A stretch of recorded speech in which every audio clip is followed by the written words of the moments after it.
Hello guys, കഴിഞ്ഞ ദിവസം ഞാനൊരു മീറ്റിങ്ങിന് പോകാൻ നേരത്തെ ഇറങ്ങിയപ്പോഴാണ് ഞാനൊരു സാധനം കണ്ടത്. അപ്പം അതുപോലെ ഞാനും അമ്മയും കൂടിയാണ് കേട്ടോ ഇറങ്ങിയത്.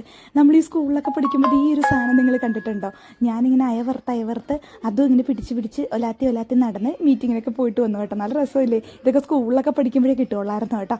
അങ്ങനത്തെ ഈ മീറ്റിങ്ങിനൊക്കെ പോയിട്ട് തിരിച്ച് വൈകുന്നേരം വന്നു കഴിഞ്ഞപ്പോൾ നമ്മുടെ കുട്ടന്മാർക്ക് പായസം, നമ്മുടെ കുഞ്ഞിക്കുട്ടൻ ഒന്നും കഴിക്കുന്നില്ല കേട്ടോ. അപ്പോൾ അവൻ ഇത്തിരി പായസമെങ്കിലും കുടിക്കട്ടെ നിർത്ത് ഞങ്ങളുടെ കോംബോ ആണ് കേട്ടോ. പപ്പടവും പായസവും കൂടി ഇങ്ങനെ കുഴച്ച് തിന്നുന്ന നല്ല ടേസ്റ്റാണ് കേട്ടോ. നിങ്ങളൊന്ന് ട്രൈ ചെയ്ത് നോക്കണേ. അപ്പോൾ നമ്മൾ കുട്ടന്മാർക്കൊക്കെ കൊടുത്തിട്ട് ഞാനിതേ ഇരുന്ന് കഴിക്കാൻ പോകുന്നതാണ് നിങ്ങൾ കാണുന്നത് കേട്ടോ. പിറ്റേ ദിവസം പിന്നെ വീഡിയോസൊന്നും എടുക്കാൻ പറ്റില്ല, മത്ത് പിടിച്ചിരിപ്പായി പോയി. അങ്ങനെ പിറ്റേ ദിവസം രാവിലെ ഒന്നും ചെയ്യാണ്ടോ എന്ത് ചെയ്യണമെന്ന് ആലോചിച്ച് ഇങ്ങനെ കസേരയിൽ ഇങ്ങനെ ഇരിക്കുന്നതാണ് കേട്ടോ നിങ്ങൾ കാണുന്നത്. അപ്പോൾ നമ്മുടെ കുട്ടന്മാരുടെ ചാനൽ നിങ്ങൾ ആദ്യമായിട്ടാണ് കാണുന്നതെങ്കിൽ ഓടിപ്പോയി സബ്സ്ക്രൈബ് ചെയ്യുക കേട്ടോ. അപ്പോൾ ഞാൻ ഡാവിക്കുട്ടനും ഞാനും കൂടി ഇങ്ങനെ രാവിലെ ഉറക്കത്തിന് എണീച്ച് ഇത്തിരി നേരം സമയമുണ്ടെന്നാണെങ്കിൽ ഇരിക്കും കേട്ടോ. അങ്ങനെ ഞാൻ വെയിലൊക്കെ ഉദിക്കുന്നതൊക്കെ ഇങ്ങനെ നോക്കി, അലക്കൊക്കെ കഴിഞ്ഞു കേട്ടോ. അങ്ങനെ നോക്കി ഇങ്ങനെ വെയിലൊക്കെ ഉദിക്കുന്നത് ഇങ്ങനെ നോക്കി ഇരിക്കുന്നതാണ്.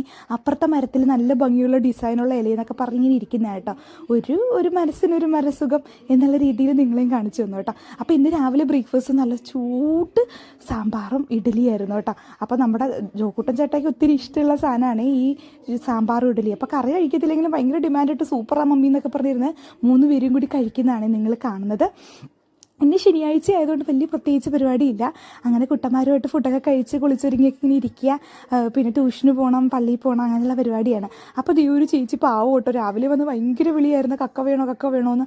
ആരും വാങ്ങുന്നില്ലായിരുന്നു കേട്ടോ. അപ്പോൾ ആവശ്യമില്ലെങ്കിലും ഞാനൊന്ന് വെറുതെ വാങ്ങിച്ചു. ഞങ്ങളുടെ വീട്ടിൽ ആരും കഴിക്കില്ല കേട്ടോ. അപ്പോൾ നമ്മുടെ ഇത്തോങ്ങക്ക് ഇഷ്ടമുള്ള സാധനമാണ് അവന് കൊടുക്കാമെന്നും പറഞ്ഞൊക്കെ ഞാൻ വാങ്ങിച്ചാണ് ഉണ്ടാക്കിയിട്ട്.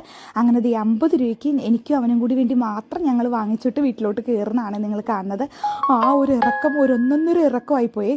കുട്ടന്മാരെ പിന്നെ അകത്തോട്ട് കയറ്റി നല്ല പണിയായിരുന്നു കേട്ടോ.